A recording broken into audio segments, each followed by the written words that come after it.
ያው የቅዳሜ ዕለቱ የአርሰናል ሽንፈት በፕሪሚየር ሊጉ ውድድር ላይ የተለየ ድምቀት እንዲፈጥር አድርጎታል። ምንም ጥያቄ በሌለው መንገድ ተቀናቃኞች ወደፊት እንዲመጡ ማድረግ የቻለበት ሂደት አርሰናል በመሸነፉ የእንግሊዝ ፕሪሚየር ሊግ የውድድር ሁኔታ ክፍት ሆኗል። በ5 ነጥብ ልዩነት አርሰናል በነበረበት ሰዓት ላይ ሞሮርለስ አርሰናል ዋንጫውን የማሸነፍ እድሉ በጣም ሰፊ ነው ብለን የምናስቀምጠው ነበር። አሁንም ግን አርሰናል ከመሪነት አልወረደም። በነገራችን ላይ በአለፉት 15 የፕሪሚየር ሊግ ጨዋታ አርሰናል ያስተናገረው ሽንፈት 2 ነው። 2 ሽንፈት ብቻ ነው ያስተናገረው። በዚህ ቁጥር ከሄድና በጥፍ ብናደርገው እንኳን በ30 ጨዋታ 4 ጨዋታ ነው ሊሸነፍ የሚችለው ማለት ነው። 8ቱን ጨዋታ ላይ በአቨሬጅ 1 ብናደርገው አርሰናል 5 ጨዋታ ሊሸነፍ ይችላል ብለን ነው የምናስበው። እስካሁን እንደነበረው በ15 ሳምንት በቆየበት ቆይታ ጉዞ የሚያረግ ከሆነ ያ ማለት ምንድን ነው? 5 ጨዋታ ተሸንፈው ዋንጫ ታነሳለ፣ ጥያቄ የለውም። 4 ጨዋታ እኮ እነ ሲቲ ተሸንፏል። ተሸንፎ ግን ሲቲ ወደ ፉክክሩ የመጣበት ሂደት አለ። ስለዚህ እኔ አሁን ትልቁ ጥያቄ ዋንጫ ያነሳል አያነሳም የሚለው የአርሰናል ጉዳይ ሳይሆን የእንግሊዝ ፕሪሚየር ሊግ እንዲያውም አሰልጣኝ ኡናይ ኤምሪ ከጨዋታው በኋላ ተናግረውታል የተባለው የፕሪሚየር ሊጉ እንዳይደብር አድርጌዋለሁ። አርሰናል እኛን አሸንፎ ቢሆን ኖሮ ከእኛ 9 ነጥብ ይርቃል፣ ከሲቲ የነበረውን 5 ነጥብ ልዩነት አስጠብቆ ይቀጥላል።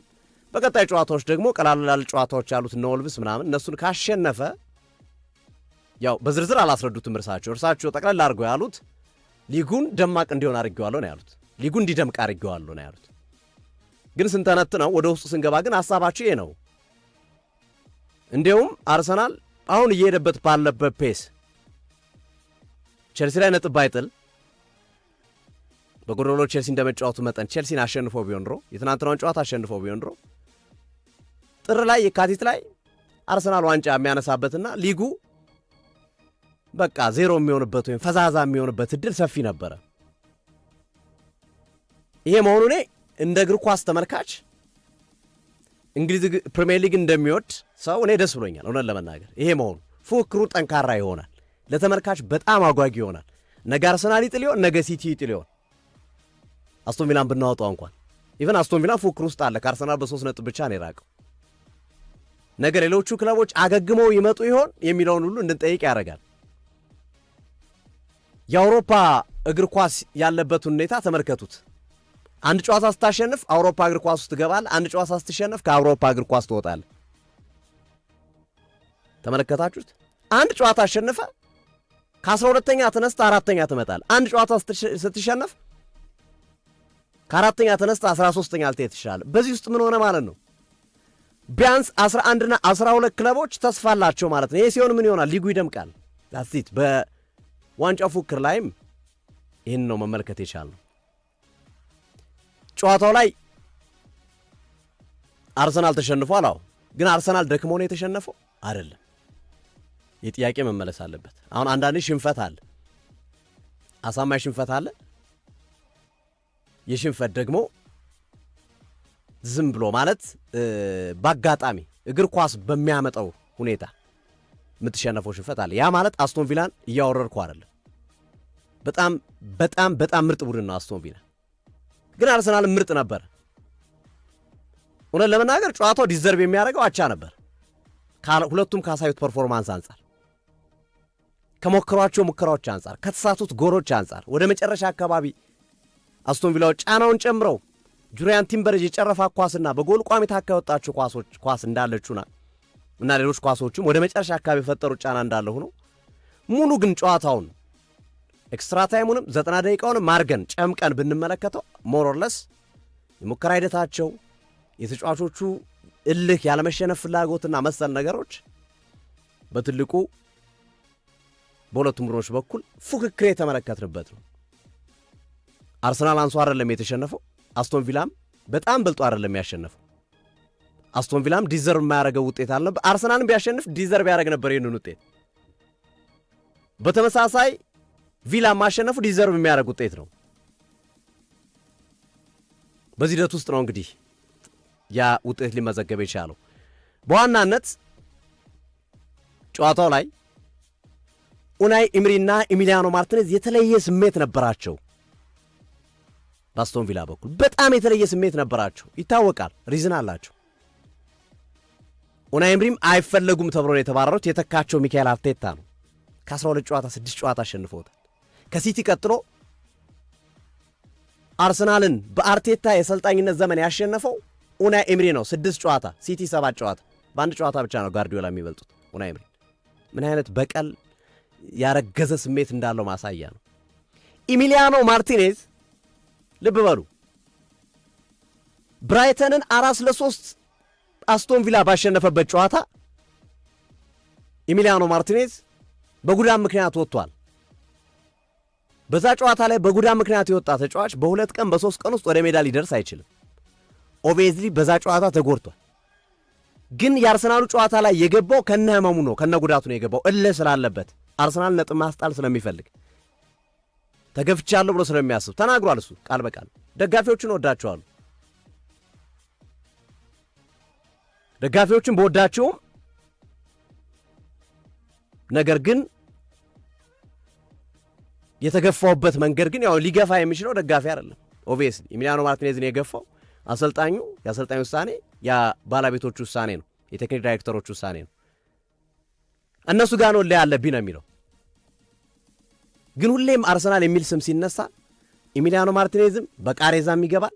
ኡናይ ኢምሪም ያለ ሌላ ኃይላቸውን አሰባስበው ነው የሚገቡት። ተጫዋቾቹም ይሄ ጨዋታ ልዩ ስሜት እንዳለው ያውቃሉ። ትናንት ቅዳሜ ዕለት በነበረው ጨዋታም ያንን ነገር ነው ያስመለከቱ።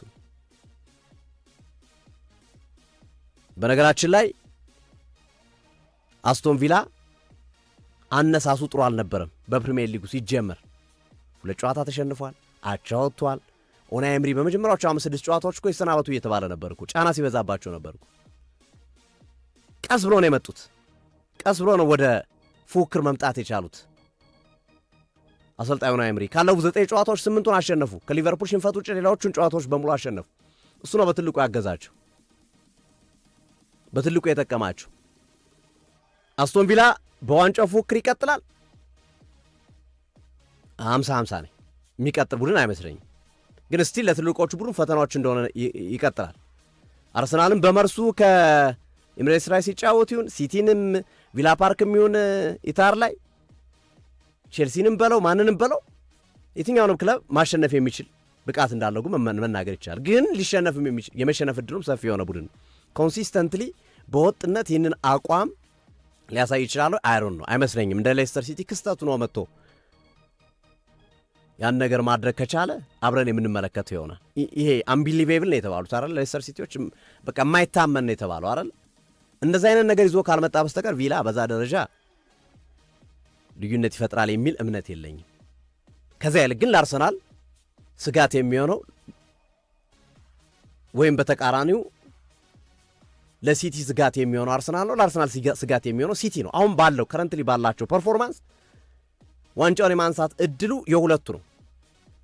በነጥብ ደረጃ ስንመለከተው አርሰናል 33፣ ሲቲ 31፣ አስቶን ቪላ 30 ናቸው። በ3 ነጥብ ልዩነት ነው ያሉት። ግን በእኔ እምነት የ3 ፈረሶች ሩጫ ነው ወይ አይመስለኝም። የ2 ፈረሶች ሩጫ ነው አርሰናልና ሲቲ። እንደ ጥሩ ነገር የምመለከተው ሲቲ ላይ የገቡበትን ጫና ማለት አርሰናል ተሸንፎላቸዋል። የአርሰናልን መሸነፍ ተከትሎ ሲቲ ኢታር ላይ ከሰንደርላንድ ጋር በሚኖረው ጨዋታ ምን አይነት ምላሽ ይሰጣል? ምክንያቱም ከዛ በፊት ሊድስ ነጥብ ላይ አስጥለው ጫፍ ላይ ደርሶ ነው 3 ነጥብ የወሰደው። በተመሳሳይ ፉላም ጫፍ ላይ ደርሶ ነው 3 ነጥብ የወሰደው እና ሰንደርላንድ አርሰናል ነጥብ አስጥሯል፣ ቼልሲን አሸንፈዋል፣ ሊቨርፑልን አንፊልድ ድረስ ሂዶ አቻ ወጥቷል። እነዚህን ነገሮች ስንመለከታቸው ሰንደርላንድ ለሲቲ ፈተና ሊሆን ይችላል ተብሎ ነበረ። አቅልለውታል ጨዋታው። ፔፕ ጋርዲዮላ ከፊታቸው ሪያል ማድሪድ ያለባቸው ወሳኝ የሻምፒዮንስ ሊግ ጨዋታ ያለባቸው ወሳኝ ተጫዋቾቻቸውን የተጠቀሙት ወሳኝ ተጫዋቾቻቸውን በአግባቡ ኃላፊነታቸውን ሲወጡ ተመልክተናል። ይሄ ነው ለአርሰናል እኔ ከሲቲ መጠጋት በላይ ለአርሰናል ትልቁ ስጋት ካላችሁ ይሄ የነጥብ ልዩነቱ 1 ነጥብ 2 ነጥብ የሚለው እንዳለ ሆኖ መጠጋቱ ትልቅ ሳክሰስ ሆኖ ለፔፕ ጋርዲዮላ። ከዛ በላይ ለአርሰናል የሚያስፈራው ነገር ግን በእኔ እምነት ሲቲ በሃላንድ ብቻ የነበረበትን ጥገኝነት ትቷል። ባለፉት 3-4 ጨዋታ ሃላንድ ጎል ሳያስቆጥር እያሸነፉ ነው። ሃላንድ ጎል ሳያመርት እያስቆጠሩ ነው፣ እያሸነፉ እየወጡ ነው። ሪያን ቸርኪ በየጨዋታዎቹ እያደገ የመጣበት መንገድ ያስፈራል። ፊል ፎደን በዘንድሮው ውድድር ዓመት ወደ ጨዋታ እየገባ ወደ አቋሙ እየመጣ ያለበት መንገድ ድንቅ ነው። ዶኩ በጣም ጥሩ ነው፣ ተመልክተነዋል በሰሞነኛ አቋሙ። ይሄ ነው ሲጠበቅ የነበረው። ጋርዲዮላ ከኋላ ዶናሩማ ከፊት ሃላንድ አላቸው ሲባሉ የነበሩ ሰው አሁን ፊል ፎደን አላቸው፣ ሪያን ቸርኪ አላቸው፣ ዶኩ አላቸው። በሚቸገሩበት ጊዜ ጎል ሊያስቆጥሩ የሚችሉ አሲስት ሊያደርጉ የሚችሉ ተቃራኒ ቡድን ሊረብሹ የሚችሉ በጣም ጥራት ያላቸው ተጫዋቾች መምጣት ቻሉ። ኮንሲስተንትሊ ይሄ ይቀጥላል ወይ ነው በማንቸስተር ሲቲ በኩል በወጥነት እነዚህ ተጫዋቾች አቋማቸውን ያሳያሉ ወይ? ጉዳት አይረብሻቸውም ወይ? አመቱ ሙሉ ካለ ጉዳት ይጨርሳሉ ወይ የሚለው ደግሞ በሌላኛው መንገድ ለአርሰናል ተስፋ ሊሆን ይችላል። 18 ጨዋታዎች ሳይሸነፍ የመጣው አርሰናል ምንም ጥያቄ በሌለው ሁኔታ ኳሊቲ ያለው ቡድን ስለሆነ ነው 18 ጨዋታዎችን ሳይሸነፍ የመጣው። በኳሊቲ ነው የመጣው። ይሄኛው ጨዋታ የቪላው ጨዋታ ለአርሰናል እንደ ጠቃሚ ነጥብም አንዳንዶች ያነሱታል። ለምሳሌ ጋሪ ኔቪል ምን አለ? ተጫዋቾቹ ጎሉ ሲቆጠር ያደረጉት ሪያክሽን አልተመቸኝም። ልትናደር ትችላለህ፣ ግን መሬት ላይ መንፈራፈርና መውደቅ ግን የለባቸው። እኛ ሻምፒዮን በሆንባቸው ዓመታቶች ያልጠበቅነው ሽንፈት ገጥሞን ያውቃል ይላል ጋሪ ኔቪል። ግን ጥንካሬያችን ስለምናውቀው መልሰን ወደ አቋማችን እንደምንመጣ መልሰን ቀጣይ የምናገኛቸውን ቡድኖች እልህ እንደምንወጣባቸው ስለምናውቅ አዎ ይቆጨናል፣ ግን በዛ ደረጃ መሬት ላይ እስከ መንደባለል ድረስ ግን አንደርስም እና ተጫዋቾቹ ኤግዛጅሬት አርገውታል። የሰሩት ነገር ይበልጣል ካጠፉት ነገር። በቃ የመጨረሻ ደቂቃ ወሳኝ ነበረ፣ የመጨረሻው ደቂቃ ወሰነው ይህንን ጨዋታ። ነገር ግን ከዛ ስሜት ቶሎ መውጣት ይኖርባቸዋል አርሰናሎች። ቶሎ ወጥተው ይሄንን መነሻ ነው ማድረግ ያለባቸው። 18 ተከታታይ ጨዋታ ሳይሸነፉ ተጉዟል። ቀጣይ 18 ተከታታይ ጨዋታ ሳይሸነፉ ስለመጓዝ ማሰብ የሚያስችላቸውን መነሻ ነው መውሰድ ያለባቸው ከዚህ ጨዋታ ሲል ጋሪ ኔቪል ተደምጧል። ያስማማኛል። የጋሪ ኔቪል አስተያየት ከሞላ ጎደል ልክ ነው።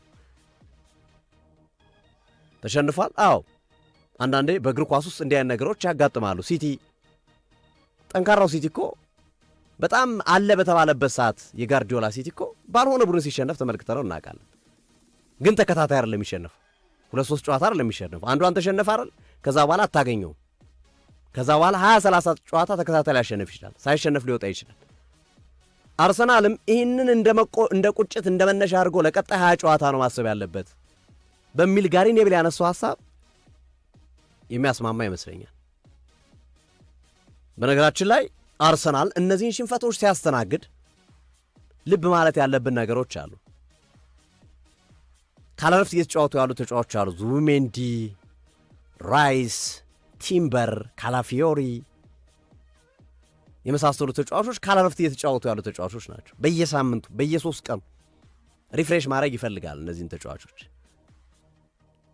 ኢንጁሪ ያለበት አርሰናል ጉዳት፣ ሳሊባ፣ ጋብሪኤል ማጋሌሽ የመጀመሪያዎቹ እንግዲህ እስካለፈው እስከ 13 እስከ 12 ሳምንት ድረስ እንዳለ አጥቂው ተረምርሞ ነበር። ከኮሬሽ ጀምረን እስከ ሳካ፣ እስከ ማርቲኔሊ፣ እስከ ማዱኬ፣ እስከ ሃቨርዝ፣ እስከ ጄሱስ፣ እስከ ኦድጋርድ እንዳለ ተጎድቶባቸው ነበር እስከ 12 እስከ 13 ሳምንት ድረስ። ባለፉት 2 ሳምንታት አጥቂው ሲነሳ ደግሞ አሁን ተከላካዩ ወደቀ። ማጋሌሽ፣ ሳሊባ፣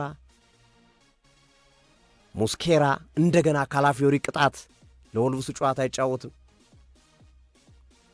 እኔ እንዲሁም ለአርሰናል በዘንድሮው ውድድር ዓመት ፈታኝ እየሆነበት ያሉት የእንግሊዝ ፕሪሚየር ሊግ ክለቦች ሳይሆኑ የክለቡ የጉዳት ታሪክ ነው። ጉዳቱን አርሰናልን እየፈተነው ያለው ክለብ አይደለም። ፕሪሚየር ሊጉ ክለቦች አይደሉም እየፈተኑት ያሉት። ከፕሪሚየር ሊጉ ክለቦች በላይ አርሰናልን እየፈተነ ያለው ትልቁ በሽታ ጉዳት ነው። ያንን ማስታመም ማስተካከል ያስፈልጋል። የአርሰናል የሕክምና ቡድን በዚህ ልክ እንዲህ አይነት ጉዳቶች ሲገጥሙ ዝም ማለት በጣም አስቸጋሪ ይመስለኛል። በነገራችን ላይ የሚነሱ ጥያቄዎች አሉ። በአብዛኛው አርሰናል በዘንድሮ ውድድር ዓመት ከገጠማቸው ጉዳት መካከል 95% የሚደርሰው የጉዳት መጠን ጡንቻ ነው። ይሄ ምን ይነግረናል? ኦቬስ ነው የሚነግረን ነገር አለ። ከማርቲን ኦዴጋርድ ቁርጭምጭሚትና ትከሻ ጉዳት ውጪ አብዛኞቹ ጉዳቶች ከጡንቻ ጋር የተያዙ ናቸው። የሳካ፣ የማርቲኔሊ፣ የዮኮሬሽ፣ የሳሊባ፣ የማጋሌሽ በቃ 90% የሚሆኑት ተጫዋቾች ጡንቻ ነው። ይሄ በግልጽ የሚያስቀምጠን ነገር አለ። የሕክምና ባለሙያዎችም ሊያግዙኝ ይችላሉ። እዚህ ጋር አንድ ስህተት እየተሰራ ነው። ልምምድ ቦታ ላይ ትልል ጫናዎች እየበዙ ነው። ብዙ ጫናዎች እየበዙ ነው ማለት ነው። ልምምድ ቦታ ላይ የሕክምና ቡድኑም በትክክል ስራውን እየሰራ ነው ወይ? ጫና የሚበዛበት የሚቀነስበትን ተጫዋች በትክክል መገመትና ማሰብ ይኖርባል። እሱ እንዳለ ሆኖ ግን ይህ ሁሉ ተጫዋች አንድ ሁለት ተጫዋች ቢሆን ኦኬ ሕክምና ቡድኑ ፕሪዲክት እያደረገ አይደለም ምናምን ብለን እናስቀምጠው እንችላለን። ግን ይሄኛው ግን እንግዲህ አጥቂው ብቻ 7 ተከላካዩ እንግዲህ ወደ 3 10 ምናምን ተጫዋች። በነገራችን ላይ አርሰናል በዘንድሮ የውድድር ዓመት ካደረጋቸው አጠቃላይ 22 ጨዋታዎች 15 ጉዳቶች። ልብ በሉ ከ22 ጨዋታዎች 15 ጉዳቶች። ኦልሞስት በየጨዋታው አንዳንድ ተጫዋች ይጎዳል። በየጨዋታው አንዳንድ ተጫዋች ተጎድቶ አስቡት። ያ ተጫዋች ደግሞ 2-3 ሳምንት ይቆያል፣ ወርም 2 ወርም ይቆያል። እንደ ኦዴጋርድ እንደ ሳካ አይነት ጉዳት፣ ለዛውም ቁልፍ ተጫዋቻቸው ቋሚ 11 ውስጥ ሊገቡ የሚችሉ ተጫዋቾች። ስለዚህ እኔ አርሰናል ጠላት ወይም አርሰናልን ኡናይ ኤምሪ ኦፍኮርስ አስጥሮት ሊሆን ይችላል፣ በቀላቸውን ተወጥቶ ሊሆን ይችላል፣ ሰንደርላንድ አቻ ወጥቶ ሊሆን ይችላል። መሰል ብዙ በዚህ ውድድር ዓመት ያስመዘገባቸው ውጤቶች ከቸልሲ ጋር አቻ ወጥቶ ሊሆን ይችላል፣ በሊቨርፑል ተሸንፎ ሊሆን ይችላል። እያንዳንዱን ጨዋታ ግን ስናየው አርሰናል ፉል ስኳዱን ሙሉ ቡድኑን በእነዚህ ጨዋታዎች ላይ ይዞ አልተጫወትም። በተሸነፈባቸውም አቻ በወጣባቸውም ጨዋታዎች ላይ ወይ አጥቂው የለም ወይ ተከላካዩ የለም። ስለዚህ የአርሰናል ጠላት ማን ነው? ጉዳት ነው። የአርሰናል መሸነፍ ምክንያት ወይም አርሰናል እየተሸነፈ ያለው በማን ነው? በአስቶን ቪላ አይደለም፣ በሰንደርላንድ አይደለም፣ በሊቨርፑል አይደለም። አርሰናል እየተሸነፈ ያለው በጉዳቱ በራሱ ጉዳት። ይህን ሲሪየስሊ መመልከት አለበት። ቡድኑ ካለው ዴፕዝ እና ጥልቀት አንጻር ሚካኤል አርቴታ አንደኛ ሮቴሽኖችን በደንብ መጠቀም አለባቸው። አንድ ጨዋታ ብቻ ነው ሮቴሽን ያየውን፣ ብሬንፎርድ ጨዋታ ላይ 3 ተጫዋቾች ምናምን የቀየሩት። ብዙ ጨዋታዎች ላይ ሮቴሽን አይጠቀሙም። አብዛኛው ጨዋታ ላይ የሚጠቀሙት ነባር ተጫዋቾቻቸው ድርቅ ብሎ ነው ይዘው የሚገቡት። ኦፍኮርስ ወሳኝ ጨዋታ ላይ እነዛ ተጫዋቾች ሊያስፈልጉ ይችላሉ። ግን አንዳንድ ጨዋታዎች ደግሞ ልትቀይራቸው የሚችልበት ሂደት አለ ብዬ አነሳለሁ። በጣም በአነስተኛ ሁኔታ በእሁዱ ሽንፈት ላይ በተወሰነ መንገድ እኔ ሚካኤል አርቴታን ጥያቄ የማነሳባቸው ጉዳይ በጨዋታው ላይ ማርቲን ኦዴጋርድ ፊት አልነበረም። ከጉዳት የመጣ ተጫዋች ነው። ልክ አልነበረም። ፈርስት ሃፍ ሰከንድ ሃፍ አሲስቱን እንዲስተካከል እሱ ጥረት አድርጓል። ጫናዎችም ሲፈጥር ነበር። ወደ ጥያቄ የለውም። ማርቲን ኦዴጋርድ ይመጣል። ምርጡ ማርቲን ኦዴጋርድ በቅርብ ቀን ትመለከቱታላችሁ። ይሄን ማረጋገጥ ይችላሉ። ምክንያቱም በጉዳት ይህን ሁሉ ወር ቆይቶ መጥቶ አስቶን ቪላ ላይ ያሳየው አቋም በነገራችን ላይ ድንቅ ነው። ከጉዳት ከቆየ ተጫዋች አንጻር ፊትነሱ በጣም ከወረደ ተጫዋች አንጻር ይሄ ልጅ ወደ ፊትነስ ሲመጣ ጥያቄ በሌለው መንገድ ምርጥ ብቃቱን ያሳያል። የአስቶን ቪላው ጨዋታ ላይ ግን ሰከንድ ሃፍ ሚካኤል ሜሪኖን አስወጥቶ የኮሬሽን ሲያስገቡ እንደዚሁም በግራ መስመር ላይ ኢዜን አስወጥተው ትሮሳርድን ሲያስገቡ አንድ የሰሩ ስህተት ያለ ይመስለኛል። ያን ስህተት ባይሰሩ አርሰናል ምናልባት ከዚህ ጨዋታ ቢያንስ 1 ነጥብ ሊወስድ ይችላል ብዬ አስባለሁ። ሊያሸንፍ የሚችል ነበር። ከኦዴጋርድን ፈርስት ሃፍ ላይ አስወጥቶ ኢዜን ቢያስገቡት አንደኛ የኮሬሽ መግባት ዋነኛ ዓላማው ራሳቸውም ከጨዋታው በኋላ ተናግረውታል። ኳስ ሆልድ እንዲያደርግ ነው፣ ገጭቶ እንዲያበርድ ወይም ሆልድ እንዲያደርግ ነው ኳስ የሚፈለገው። ሆልድ ሲያደርግ ቶሎ ማን ነው የሚመጣለት? ኢዜ ምን ያደርጋል? ይመታል።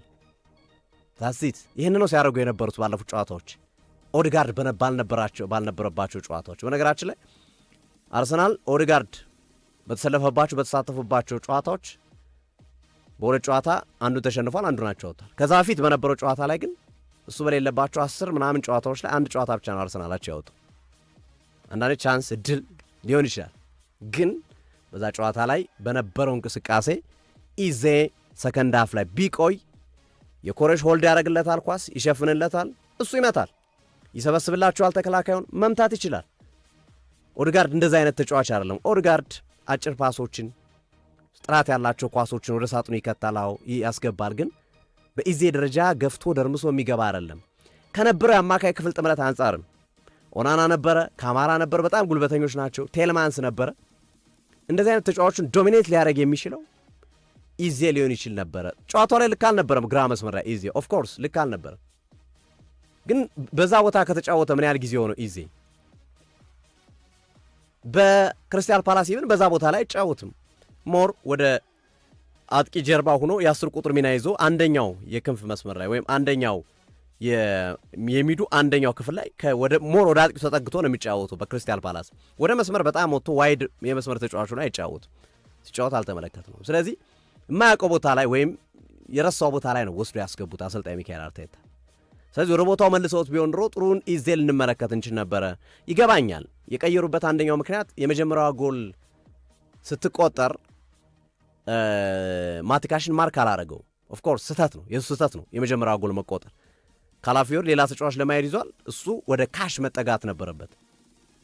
እሱ ማድረግ አልቻለም። እሱ እንደ ክፍተት ልናነሳው እንችላለን፣ ግን ቢቆይ በጨዋታ ላይ ጠቃሚ ሊሆን ይችላል ብዬ አስባለሁ። ይሄንን ብቻ ነው አርቴታ ላይ ልናነሳ የምንችለው ስህተት እንጂ የጎላ ስህተት አልነበረም። አብዛኛው በጣም ጥሩ፣ እንዲሁም ሰከንድ ፈጥነው የቀየሩበት መንገድ እኔ ተመችቶኛል። የኮሬሽና ትሮሳርድን ያስገቡበት ፍጥነት፣ የወሰኑበት ውሳኔ በጣም ጥሩ ነው። ግን ከኢዜ ይልቅ ኦድጋርድን ቢያስወጡት ጥሩ ነው ብዬ አስባለሁ። ከዛ ውጭ ግን ምናልባት የሳቷት ነገር ፈርስት ሃፍ ላይ ኦድጋርድን ተቀያሪ ወንበር ላይ አስቀምጠው ኢዜን ይዘው ገብቶ ቢሆን ድሮ የሆነ ችግር ቢፈጠር እንኳን ኦድጋርድ በሙሉ አቅሙ ስለሚገባ ሰከንድ ሃፍ ላይ 60-70 ደቂቃ ተቀይሮ ሲገባ ኳሱን የማፍጠን ጫና የመፍጠር አይታችኋቸው ከሆነ አስቶን ቪላዎች የመጀመሪያ 20-30 ደቂቃ ዘና ብለው ሲጫወቱ የነበረው ኳሱን ሞር የማለዘብ ነገር ነበር የምንመለከትባቸው።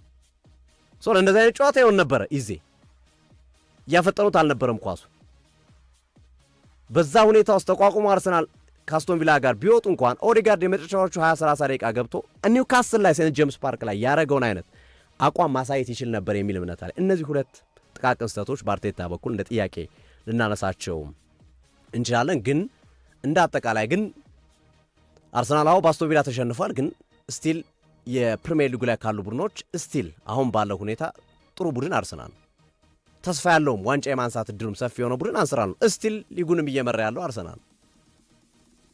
ግን ከዚህ ስህተት ተምረው ሲሪየስሊ አሁን ቀጣዮችን 10-15 ጨዋታ ስለማሸነፍ ማሰብ አለባቸው። 10-15 ጨዋታ በሊጉ ስላለመሸነፍ ቆርጦ መነሳት አለባቸው። ያንን ቁርጠኝነት እንዲያመጡ ይሄ ተጫዋች አንዳንዴ መጥፎ ነገር ለበጎ ነው ይባላል አይደል? ያንን ነገር ለበጎ ከተጠቀሙበት መሮጫ ይሆናቸዋል፣ ካልጠቀሙበት አስቸጋሪ ሊሆን ይችላል። ምክንያቱም አርሰናል ሲቲ አሁን ያለውን አቋም የሚያስቀጥል ከሆነ በጥራት መጫወቱን የሚቀጥል ከሆነ ኢታር ላይ አርሰናል የመልስ ጨዋታ አለው ከሲቲ ጋር። በዚሁ ጥራት ደረጃ ሲቲ የሚቀጥል ከሆነ እና ኢቭን አርሰናልን በዚሁ ብቃት የሚቀጥል ከሆነ ሁለቱም እኩል ቢቀጥሉ ኢታር ላይ ይገናኛሉ። ሞር አድቫንቴጁ የሲቲ ሊሆን ይችላል ይዛኔ በሜዳው እንደመጫወቱ መጠን። ስለዚህ ከዛ በፊት አርሰናሎች እንደዚህ አይነት ጫና ውስጥ ከመግባታቸው በፊት ቀጣዮቹን ጨዋታዎች መቱን በማሸነፍ ጫና መፍጠር ይኖርባቸዋል።